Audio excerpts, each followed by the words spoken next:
xoş gördük. Mediaforum müsahibi Azərbaycan Beynəlxalq Bankının İslam Bankçılığı Departamentinin direktoru Behman Qurbanzadədir. Bir müddət əvvəl Azərbaycanda İslam bankçılığı sahəsində növbəti addım atıldı. Azərbaycan Beynəlxalq Bankının İslam Bankçılığı Departamenti fəaliyyətə başladı. Behman müəllim, necə oldu ki, bu ideya yarandı? Azərbaycan Beynəlxalq Bankında İslam Bankçılığı Departamentinin fəaliyyəti başladı. Əsas işlər başlamışdı 2003-cü ildə, tədqiqatlar, bir də bazar araşdırmaları.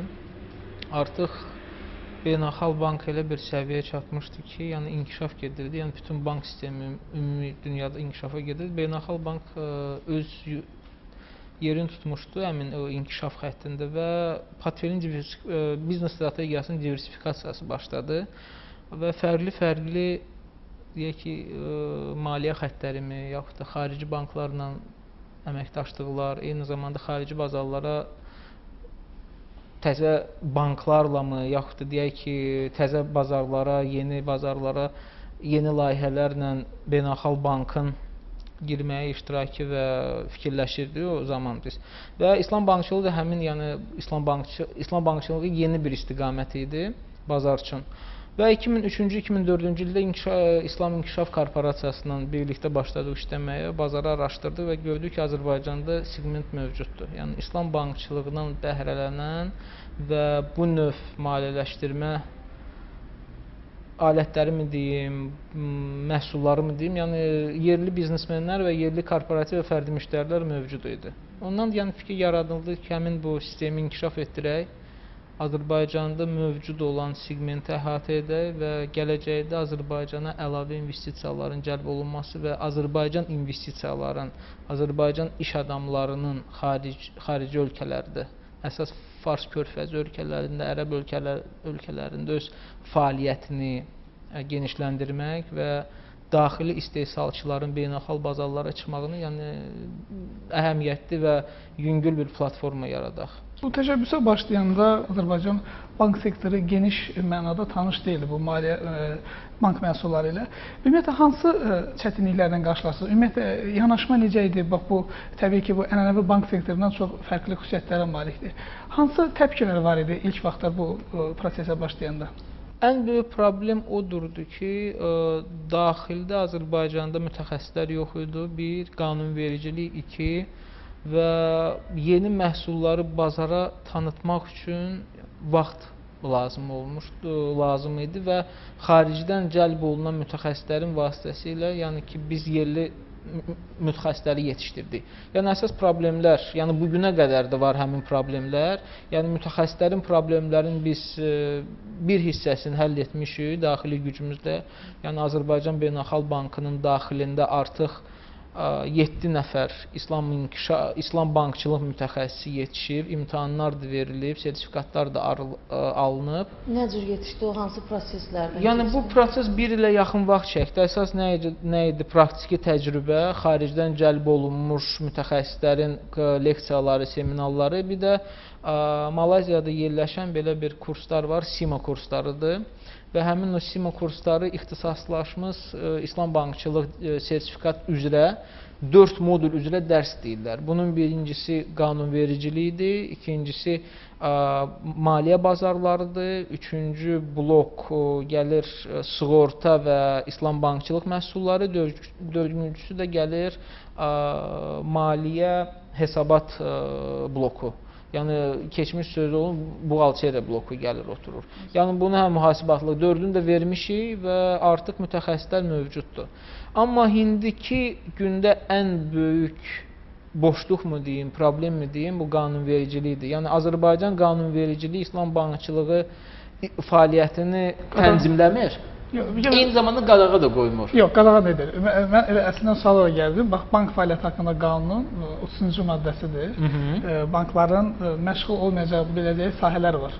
Ticarətdir, sığortadır. Kommersiya fəaliyyətidir. Kommersiya fəaliyyəti, bir sözlə ümumiləşdirsək kommersiya fəaliyyətidir. Amma İslam bankçılığının fəlsəfəsində yatan da prinsipcə müştəri ilə riskləri və gəlirləri bölüşdürməkdir. Yəni birbaşa o ticarətlə məşğul olmaqdır. belə deyək, tikinti ilə məşğul olmaqdır. İstehsalla, əsas Əlbəttə, istiqamət onlarla istehsal. məşğul olmaq. Belə deyək ki, biri var nəzərdə tutmayan, amma bir də var qadağan edə. Yəni belə qadağanlı bir vəziyyətdə necə fəaliyyət göstərir?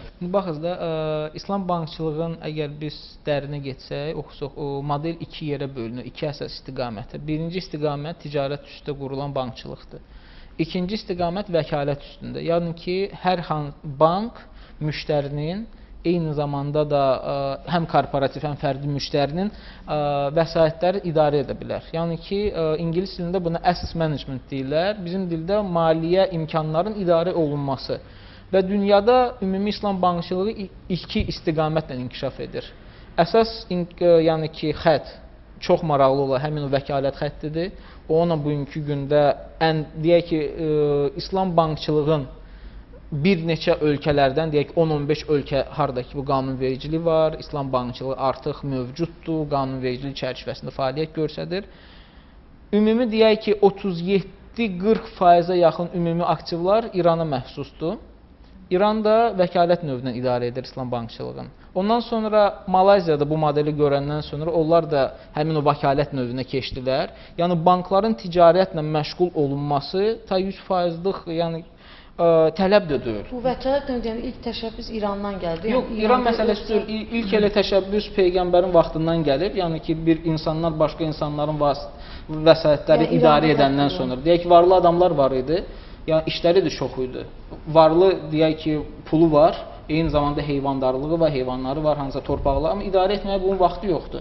Ona görə də həmin institutlar yaranılırdı və o vaxtda onlara vaqf da deyirdilər.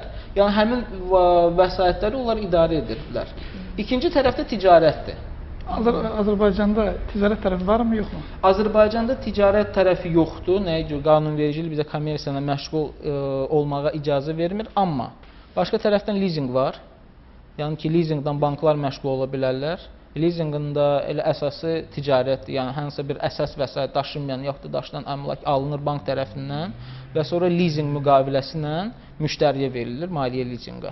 Bu bir. İkinci tərəfdən İslam deyək ki, eyni banklar, İslam bankları, İslam qanunverici çərçivəsində fəaliyyət göstərən banklar və ənənəvi banklar, onlar qiymətli və əmtia bazarlarında hansısa bir qiymətli metallarla ticarət edə bilərlər. Amma İslam bankçılığı qiymətli metallarla icazə vermir, adi metallarla. Yəni ki, bu nədir? Bu palladiumdur, ondan sonra misdir. Bu ticarət əsasında, yəni maliyyələşdirmə də mümkündür. Commodity murabbaha var, əmtia murabbaha məhsulu. Yəni onun çərçivəsində biz yəni ki, maliyyələşdirmə, qısa müddətli maliyyələşdirmə özümüzə imkan tapmışıq. Azərbaycanda İslam bankçılığı məhsullarından hansını siz təqdim edirsiniz və indiyənə kimi hansı müştərilər hansına müraciət edirlər ən çox? Bilirsiniz, bugünkü gündə biz 6 məhsul seçmişik. 6 məhsullar bugünkü gündə qanunvericiliklə qadağa olunmayıblar və eyni zamanda ənənəvi bankçılıq çərçivəsində tənzimlənirlər. Və deyək ki, Mərkəzi Bank tərəfindən və daxili audit qrupumuz tərəfindən onlar yoxlanılıb. Necə yoxlanılıb? Yəni ki, qanunvericiliyə uyğundur. Bunu bizim daxili auditimiz deyib. Və Mərkəzi Bankın banklar haqqında qanunvericiliklə, yəni ki, tənzimlənən bütün işlər qanunvericiliklə biz bunu da yoxlamışıq. Yəni uyğundur, bu işləyir. Hansıdır o? Birinci məhsul lizinq məhsullarıdır. Yəni əsas vəsaitlərin daşınmayan və daşınan əmlakın lizinqə verilməsi. İkinci depozitlərdir, vəkalət depozitləri. Biz müştərilərdən vəsaitləri cəlb edirik və müştərilərə göstəririk ki, bu İslam bankçılıq departamentidir və sizin vəsaitlər hansı yönümlü və hansı sahədə öz fəaliyyətini göstərirlər. Deyək ki, lizinq portfeli var, əməliyyat portfeli var, ipoteka portfeli var, faizsiz İslam bank kartları var. Yəni hər bir istiqamət bank üçün pul qazanır. Yəni bank bugünkü gündə deyək ki, xeyirxah cəmiyyəti deyil, bu pul qazanan və mənfəət gətirən bir orqandır. Ona görə də bank qazananda öz qazancından da müştəridən həmin pulları bölür. Belə nümunə gətirim, deyək ki, vəkalət depoziti. Müştəri tərəfindən 10.000 manat qoyulur banka depozitə və həmin depozit bir il ərzində bu vəsait bankın lizinq əməliyyatlarında fəaliyyət göstərir. Və bugünkü gündə bankın lizinq qazancı illik gəlir hardasa təbii ki 18-19% ətrafında yəni olur. Yəni 18 yarım, 18, 19, yəni ki portfeldən asılıdır. Və ilin sonunda yəni ki müştəri öz 10.000 müqabilində əldə olunan ticarət deyək ki fəaliyyət əsasında bankla qazancı bölür. Yəni ki bu da əgər faiz nisbətini göstərsək bu 18-19-dur. Yəni ilin sonunda müştəri 9,5% yəni ki pul qazanır öz 10.000 qarşısında. Yəni ki onun 10.000-i leasing portfelində fəaliyyət göstərir. Benim yaxın bu 5-10 ildə yəni hansı səviyyəyəcən inkişaf nəzərdə tutulur? Yəni hansı təşəbbüslər həyata keçiriləcək? İslam Bankçılığı Departamenti yəni qarşıda qoyulan 5-10 illik plan hansı işlər həyata keçirməyi nəzərdə tutulur? Əsas bu mən ki o 3 dənə məhsul sizə dedim, leasingdir, vəkalət depozitidir. Ondan sonra icazə verici məhsulları biraz deyərəm. Bu faizsiz kartlardır. Faizsiz kartlardan sonra ticarəti maliyyələşdirilməsidir. Bir də tikintinin maliyyələşdirilməsi. Yəni bu istiqamətdə işlər gedir və maliyyələşdirmə də gedir. Yəni bugünkü gündə əgər biz real departamentin fəaliyyətini görsək, müşahidə etsək, yəni bugünkü günə hardasa 70 milyona yaxın pul cəlb olunub Azərbaycanın İslam Bankçılıq xətti ilə. Onun bizim təcrid departamentin vasitəmizlə hardasa 1 milyon 500 yaxın maliyyələşdirmişik 2-3 ay ərzində. Bu da əsas nədir? Bu əsas vəsaitlərin alınmasıdır. Evlərin alınmasıdır, ofislərin alınmasıdır və indiki gündə yəni ki ticarəti maliyyələşdirilməsi müzakirə olunur. Gələcək 5-10 il, yəni bizim bugünkü əsas istiqamətimiz və daxili siyasətimiz odur ki, yerli orqanlardan birinci təbii ki Mərkəzi Bankdır. Ondan sonra İqtisadi İnkişaf Nazirliyidir, Maliyyə Nazirliyidir, Vergilər Nazirliyidir. Onlarla işlər görülsün ki, Azərbaycanda qanunvericilik artıq yəni ki təkmilləşdirilsin İslam bankçılığı üçün. Yəni tam şəkildə İslam bankçılığı fəaliyyət göstərsə Azərbaycanda birinci deyək ki, investorun cəlb olunması. Yəni çox maraqlı olar ərəb ölkələrindən, yəni bizim Azərbaycanın Qətər dövlətindən, Azərbaycan Birləşmiş Ərəb Əmirliklərindən, ondan sonra Azərbaycan Səudi Ərəbistanla, Türkiyələ, İranla və digər dövlətlərlə çox deyək ki işgüzar nöqteyi nəzərdən çox gözəl bir platformamız var ki, onları cəlb edək və Azərbaycanın vasitəsilə onları Avropa və MDB ölkələrinə çıxardaq. Yəni bugünkü gündə Azərbaycan tam platforma kimi ola bilər. Qanunvericilik burada dəyişsə, investisiyalar bura gələcək və bizim köməyimizlə deyək ki, Azərbaycan bir qapı kimi MDB ölkələrinə böyük imkanlar yaradacaq. Və bu da birinci nədir? Yəni Azərbaycan öz pullarını qazanacaq, yəni öz mənfəətini alacaq. Azərbaycan dövləti investisiya qoyuluşundan burada gözəl layihələr inkişaf olunacaq və uzun müddətli və bizim deyək ki, maliyyə bazarımızla müqayisə etsək, yəni aşağı faiz deməyim, yəni ki, amma aşağı xərclərlə pullar cəlb olunacaq Azərbaycana. Bütün onlarda faizli. Yox, təbii ki, necədir? Ribadan getmir də. Yox, ribadan söhbət getmir, söhbət faizdən gedir. İqtisadi nöqteyi nəzərdən və riyaziyyat nöqteyi nəzərdən, yəni ki, faizdir. Bu problemdir, amma yəni ki, riba şükür Allah yoxdur, yəni pul al-verirlə məşğul olunur. Yoxdur. Bəs o depozitin 70 milyon cəlb eləmişsiniz, eləmi? Yox, o depozitlər 70 milyon ümumiyyətcə xaricdən cəlb olunan vəsaitlərdir. Yalnız xaricdən cəlb olunur. Və vətəndaşlardan depozit kimi varmı? Var. Hardasa təxminən 300 min manata yaxın depozitlər yatırılıb. 300 min manat. 300 min vətəndaşlardan, amma qalanı məsələn İslam İnkişaf Korporasiyasından. İslam İnkişaf Korporasiyasındandır, Bosniya Bankındandır və digər. Bəs əhali içərisində daha geniş belə məlumatlanmaq üçün hansı işlər? Hal-hazırda marketinq və PR aksiyalarımız hazırlanır, strategiyamıza daxildir və əsas bizim fikrimiz odur ki, yəni ki, cəmaət arasında eyni zamanda Azərbaycanın da daxilində güclü maarifləndirmə getməlidir. Bugünkü gündə təəssüflər olsun ki, bazarda İslam bankçılığın deyək ki, əsası, İslam bankçılığın altyapısı nədir? Yəni müştərilər də bilmirlər. Gəlirlər bura, biz onlara deyək ki, 15 dəqiqə danışmağımızdan elə 10 dəqiqə maarifləndirmə gedir ki, İslam bankçılığından danışırıq. Bunun da əsas fikri nədir ki, İslam Bankçılığı Departamenti nəzdində tədris mərkəzi yaradılır. Artıq biz fikirləşirik ki, iyun-iyul aylarından həmin tədris mərkəzi öz fəaliyyətinə başlayacaq və əhaliyə geniş şəkildə İslam bankçılığı barəsində məlumatlar müvafiq materiallar Azərbaycan dilinə tərcümə olunan kitablar, yəni ki, təqdim olunacaqlar. Belə bir məsələn narahatçılıq mən eşitmişəm tutaq ki, bu inanclı insanlardan ki, mənim məsələn təminatım nə qədərdir ki, siz özünüz də bilirsiniz ki, məsələn İslam bankçılığında spirtli içkilərdir, alkoqolikdir, digər qeyri-qanuni bunlar maliyyələşdirə bilməz. Təminatım nə qədərdir ki, məsələn mən bilim ki, mənim yatırdığım vəsait ora xərclənməyəcəkdir. 100%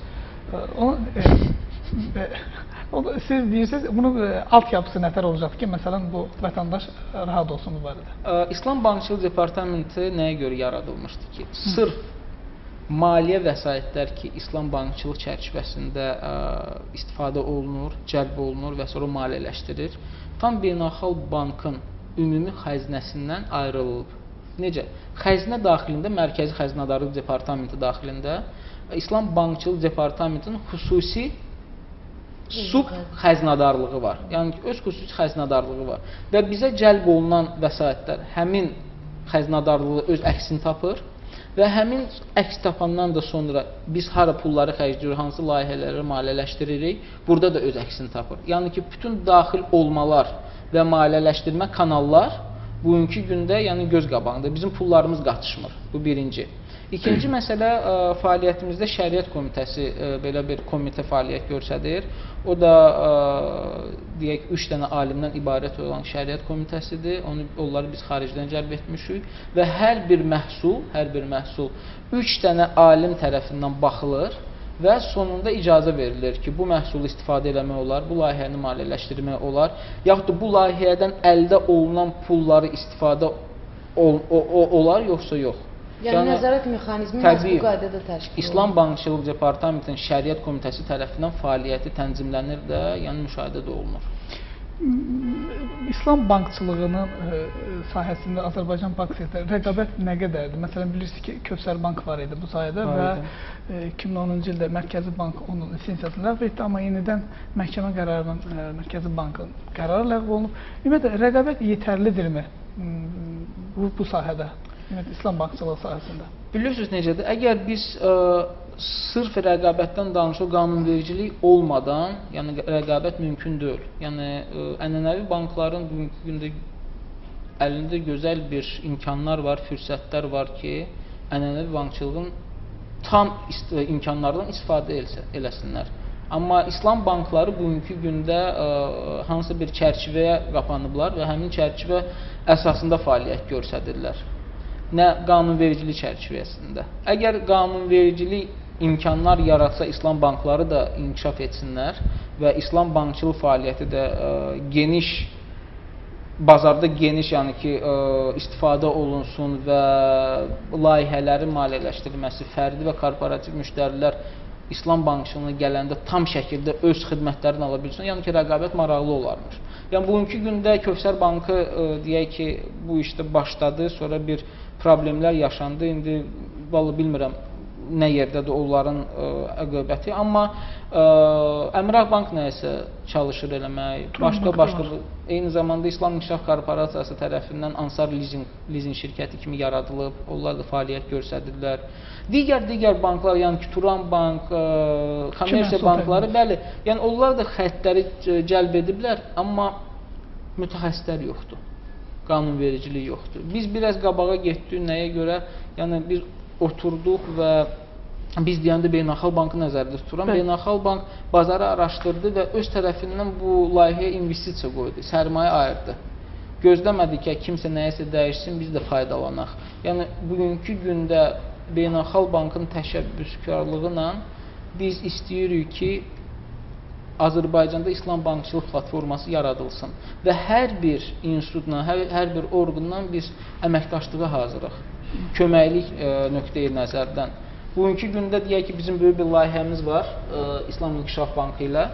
İstərdik qrant ayırsınlar bizə, danışıqlar da gedir. Həmin qrant çərçivəsində biz Mərkəzi Bank üçün və digər başqa nazirliklər üçün bir qanunvericilik bazası yaratmaq istəyirik və öz tərəfimizdən tövsiyə mi deyim, yaxud da konsalting kimi deyim ki, hansı qanunvericilik və necə yaratmaq lazımdır. Bəs indi o qanunvericilik bazası yaradarkən demək dünya təcrübəsinin, konkret hansı ölkələrin o mövcud qanunvericilik bazasına istinad olacaq, yəni yararlanacaq? Əsas biz 2 dənə ölkəni götürmüşük. O daha bizə yaxındır. Nə mənada? Eyni dəyişikliklər oldu. Birinci Böyük Britaniyadır, ikinci də Qazaxıstandır. Yəni ən uyğun olan qanunvericilikdə dəyişikliklər Böyük Britaniyada oldu, bir də Qazaxıstan. Yəni ki, onlar qanunvericiliyi dəyişmədilər. Yalnız əlavə deyək ki, əlavə qanunvericilik bazası yaratdılar və onları öz işlərinə tətbiq etdilər. Yəni bank qanunvericiliyinə, vergilər məcəlləsinə yalnız 1-2 dənə dəyişiklik əlavələrdir, tətbiq olundu. Bax, Beyran bəy, burada İslam bankçılığının mənfi xüsusiyyətlərindən biri kimi bu çevikliyin olmamasını qeyd edirlər. Bu hər halda müştərinin belə deyək ki, narahatlığına səbəb olur. Yəni burada başqa hansı bir mənfi cəhətlərini siz məsələn İslam bankçılığını qeyd edirsiniz ki, mənfi tərəfləri var. Məsələn bir məqamda qeyd edeyim, çünki bilirsiniz ki, bu İslam bankçılığında gəlir və xərclər, risklər bölünür. Gəlirlər və risklər bölünür. Və müştəri də burada hər halda qoyduğu vəsaitdən marağındadır ki, o bir hər hansı bir necə deyim, batmasın o pulu. Burada təminat necə veriləcəkdir? Bunun sığortalanması tərəfi varmı? Və digər sizin hesab etdiyiniz mənfi tərəfləri nədir?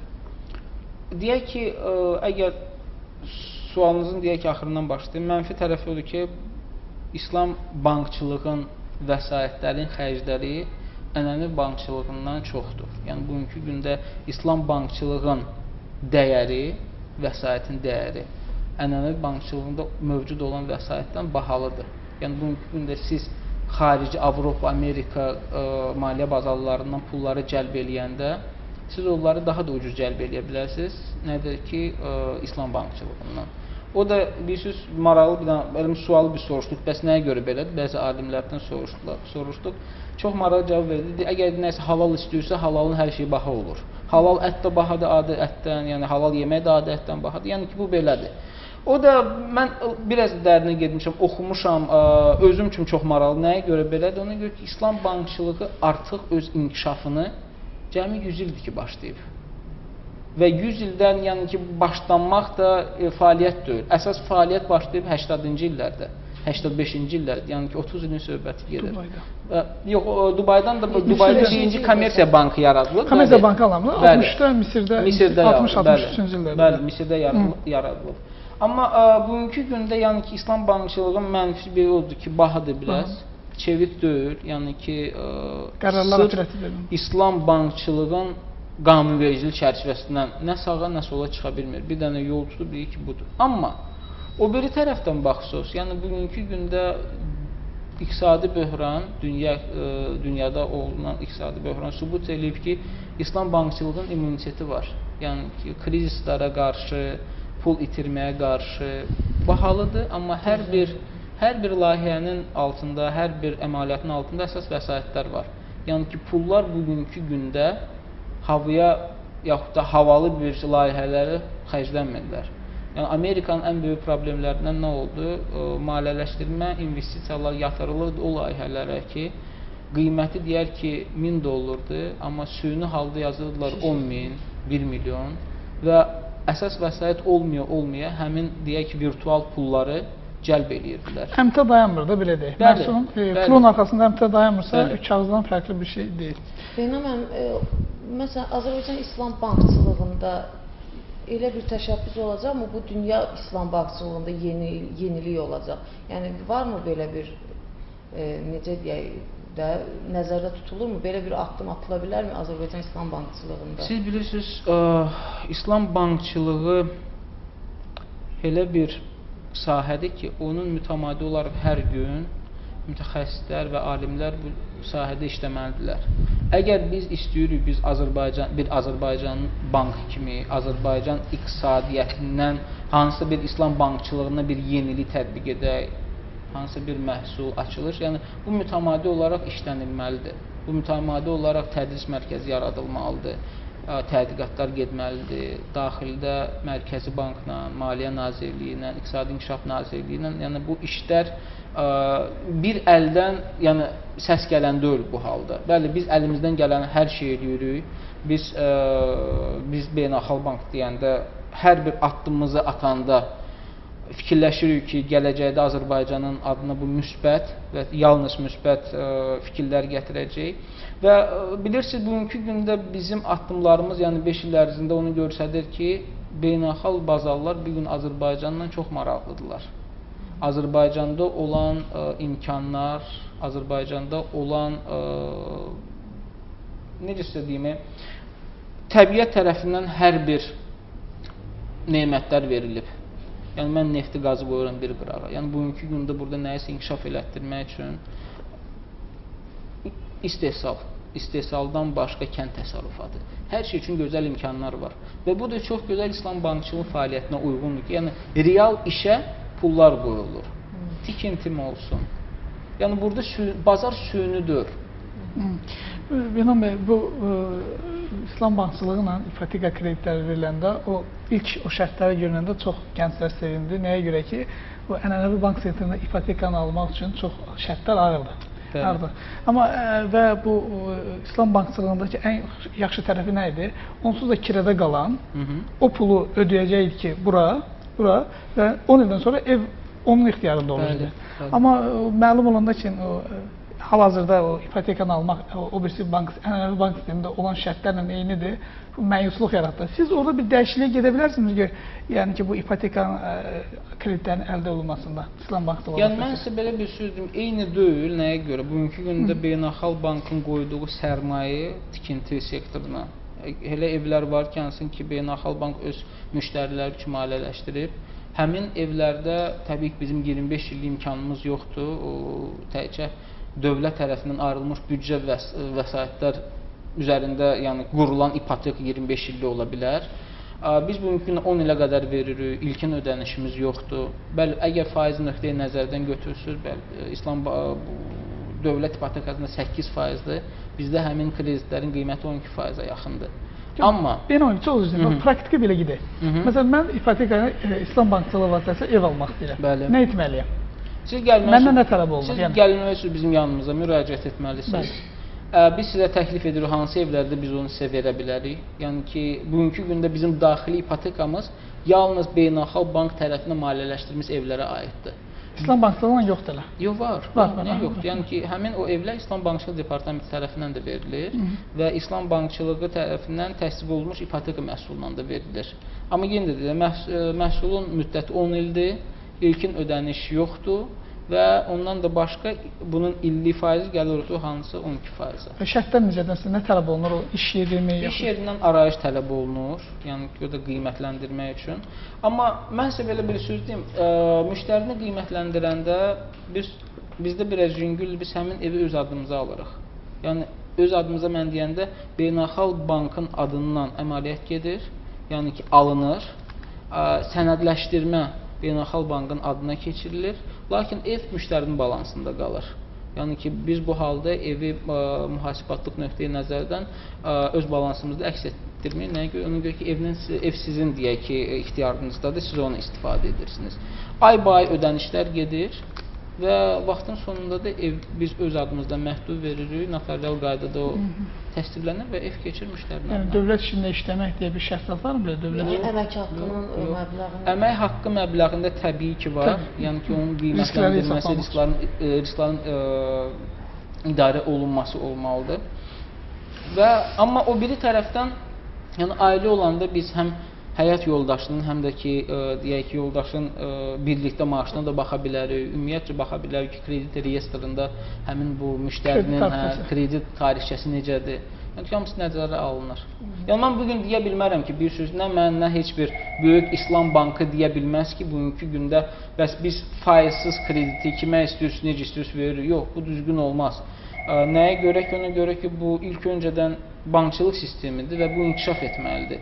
Yəni, bura gələn müştəri sırf düşünməlidir ki, mən təhcə gəlməmişəm ki, bu bankla istifadə edin bu banka. Amma eyni zamanda da mən gəlmişəm ki, bu banka kömək edeyim ki, İslam bankıdır. Gələcəkdə bu da inkişaf etsin. Yəni, Dövlətin marağı nə qədər ciddi və yüksəkdir? Məsələn, Azərbaycan İslam bankçılığını inkişaf elətdirsin, deyək ki, kadr potensialını inkişaf elətdirsin, qanunvericilik bazası tamam formalaşsın və fəaliyyət məhz o qanunvericilik bazası üzərində təşkil olunsun və dövlət nə qədər maraqlıdır ki, Azərbaycan İslam bankçılığı, dünya İslam bankçılığı sırasında öz nüfuz sahibi olsun, yəni öz yolu, öz addımı, öz rolu olsun. Yəni bugünə qədər biz dövlətdən dəstəkdən başqa işini görməmişik. Yəni nə istəmişik, hansı yerlərə öz adımızdan müraciət etmişik. Yəni köməkdən başqa iş nə olmayıb. Yəni bugünkü gündə hamı başa düşür ki, bu İslam bankçılığı dünyada inkişaf edir və İslam bankçılığı elə bir ölkələrdə inkişaf edir ki, yəni Azərbaycan da həmin ölkələrin sırasına daxil ola bilər və daxil də olmalıdır. Nəyə görə ki, deyək ki, Qazaxıstan, yaxud da Malayziya və deyək ki, Qırğızstan və digər ölkələr bir addım bizdən qabaq olmalıdır bu məsələdə. Təbii ki, yox. Amma belə bir problem var ki, dövlət orqanlarında bugün mütəxəssislər yoxdur. Və həmin mütəxəssislərin yetişdirilməsi, həmin deyək ki, mövcud olan mütəxəssisləri maarifləndirmə işlərinin aparılması, yəni biz tərəfdən də dəstəklənir və biz bunu eləmək istəyirik. Və ona görə də dediyim kimi o tədris mərkəzi yaradılacaq, böyük bir dənə konfrans keçirmək istəyirik, Beynəlxalq Bankın idarə olunmasından və himayəsi altında olan bir konfransdır. Mərkəzi Bankdan, digər Maliyyə Nazirliklərdən, sonra kommersiya banklarından, kommersiya sığorta şirkətlərindən, lizing şirkətlərindən, böyük istehsalçılar, Azərbaycanda mövcud olan xarici şirkətlərin nümayəndəkilərini də dəvət eləmək istəyirik ki, və İslam bankçılığına danışmaq istəyirik. Yəni, bugünkü gündə bilirsiniz, bu sırf bank modelidir və inkişafa aparan modelidir. Biz bunu belə təqdim edirik. Yəni, Beynəlxalq Bankın ümumi böyük məhsullar təkliflərin içində, məhsul lineykası içində, yəni yeni bir məhsuldur. Beynam bəy, təşəkkür edirik. Nəsə bir müraciətiniz varsa, vətəndaşlara İslam Bankası hər halda yenidir, hər halda müraciət. Yəni, müraciət belə bir ola bilər ki, bizi çox fikirləşmiyoruz ki, biz nəyisə eləmirik, amma bəlkə də xırda addımlarla yavaş-yavaş gedə-gedə, amma yəni Allahın köməyi ilə inşallah məqsədə çatacaq və Azərbaycanın adın İslam bankçılığı bazarlarında yəni yüksəldəcək inşallah. Təşəkkür edirik. Çox sağ olun.